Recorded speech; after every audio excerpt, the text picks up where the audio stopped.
What prevents us from becoming happy, healthy, and holy? It is anger. Galit. Yan ang madalas na nagiging hadlang. Kaya hindi tayo nagiging masaya, hindi tayo nagiging malusog, at hindi tayo nagiging banal. My dear friends, just a simple reminder. Do not allow your anger to take control of your life. Because when you're angry, you cannot be at peace, you cannot enjoy life, and you cannot be close to God. Be careful. When you are angry, you will never be happy. Kahit nadalhin mo ang isang tao sa Boracay, pag galit yan, di niya makikita na maganda ang Boracay. Amen? Kahit nabigyan mo ng lechon ang tao, kung may galit sa puso niya, hindi siya masasarapan sa pagkain. At kahit na may pera ang tao, kung meron siyang galit sa loob niya, hindi masaya ang taong yan. Miserable siya. Life becomes bearable when we are happy. Life becomes so difficult when we do not have any reason to be happy. Be careful also, my dear friends, with your anger, because you will be sick. Anger changes our bodies. Tignan niyo po kung anong epekto ng galit sa atin. Pag galit ka, kumukulo ang dugo mo, nagkukulubot ang balat mo, nagpapalpitate ka, sumasakit ang dibdib mo, sumasakit ang batok mo, pumuputi ang buhok mo.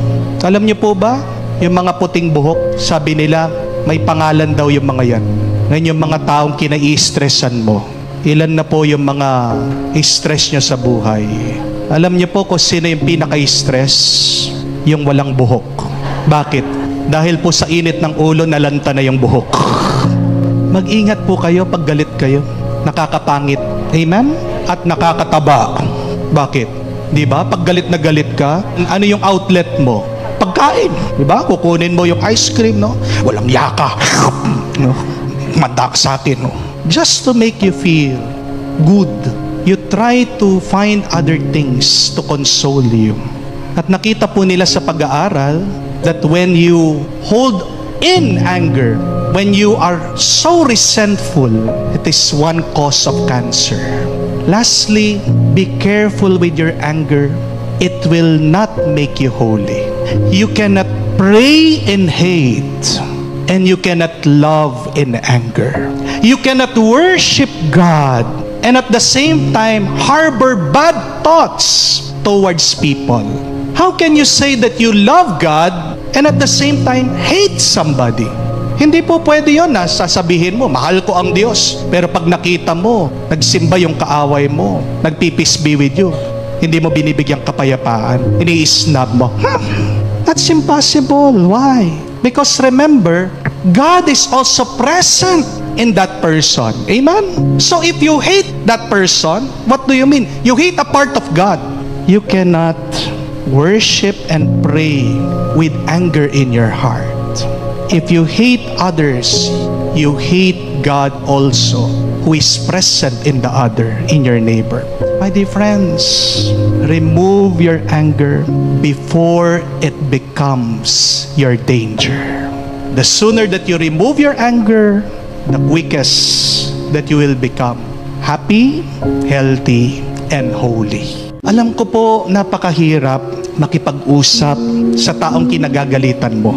But before you talk with that person, remember these things. Number one, understand your anger before you talk with that person. If you do not understand why you are angry and then you talk to that person, you will just quarrel. You will continue fighting. Mga kapatid, ang galit, isipin nyo ganito, parang sibuyas. It has many layers. At ano po yung balat ng sibuyas? Marami yan, di po ba? Ganyan po ang galit. One layer of anger is irritation. Anong kinaiinis mo? Another layer of anger is frustration.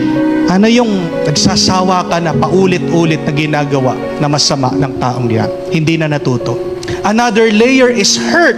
Paano kanya nasaktan? Another is disappointment. What are your unfulfilled expectation? Another layer of anger is pride.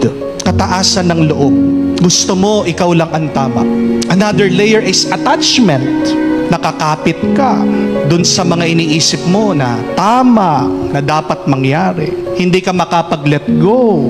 And at the core is ego, pagkamakasarili. If you do not remove your anger, and if you do not know where your anger is coming from, it will grow. Amen? Paano mo mapapabango ang kwarto mo kung hindi mo naman alam kung saan nanggagaling yung mabaho, yung dumi? Ask yourself, where is my anger coming from? What is the root cause of it? Huwag ka lang makikipag-usap. That is the condition before you talk to the person. Do I know why am I angry? But second, before you talk to that person, you must turn your anger into love. As long as there is one layer of anger in your heart, it will smell. Diba? Pag hinayaan mo yung sibuyas dyan, mangangamoy at mangangamoy yan. Hindi maganda sa ilong. At paano nyo po maalis ang baho ng galit? Dalawang paraan lang po. Iluto mo yung sibuyas ng may pagmamahal. Pero kung nasira na, di mo na magagamit, ano yung pangalawa? Tapon mo. Alisin mo. Ilayo mo sa'yo. Kahit na chap-chapin mo yung galit na yan, kahit na itago mo yan, habang nandyan yan, sisingaw. Amen? So, the best way to remove anger is you treat it like an onion, saute it, cook it, consume it, allow it to transform you. Amen? You do it out of love. May napanood po akong interview ng hari po ng Thailand. Nilapitan po siya nitong reporter. Sabi, "My dear king, a lot of people love you here. But did you know, there are also people outside of the palace who are protesting. They do not agree with your policies. They hate you. They do not like you. What do you say to them?" Gandang tanong eh. Alam niyo po, ang ganda ng sagot ng hari. Sabi, "We love them all the same. We love them all the same." 3 times he said that. Love.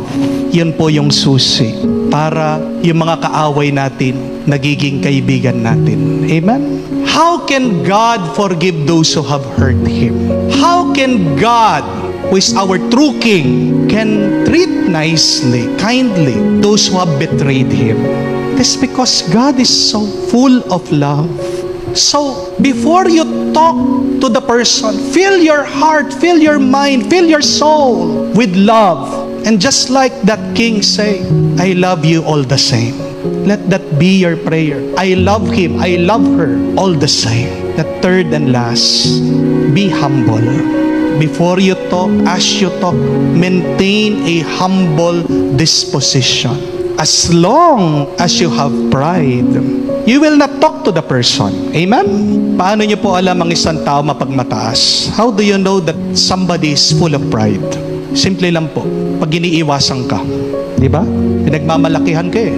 Pag ayaw kang kausapin, pagkatapos makikita mo sa Facebook, pinaparinggan ka, nagpo-post tungkol sa'yo, o chinichismis ka. My dear friends, be mature enough. Talk to the person. Do not talk about the person. Pride is loud, but humility is silent. We need to be silent in order to listen. Amen? And listening is an act of love and humility. Why is it so important for us to talk to those who have hurt us? Because when you talk, it does not only create a way for you to be happy, but talking is healing. There is a blessing in talking, in reconciling. May kakilala po ako, nakitanan po siya ng cancer. So, he was crying, nagpapaalam na po sa pamilya. Alam po niya na katapusan na niya. Tumawag po sa akin, nagpapadasal, pumunta sa akin, nagpaanoy. So sad, was depressed. Pero pagkatapos ko pong pinagdasal, I asked him, sino pa ba yung tao na hanggang ngayon may galit ka pa rin sa kanya? Yes, it's good that you pray. Yes, it's good that you ask for anointing. Yes, it's good that you go to pilgrimages. But as part of your healing, talk to that person. Alam niyo po, nung nakipag-usap siya, dun sa kapatid niya, may sakit siya ng loob sa kapatid niya.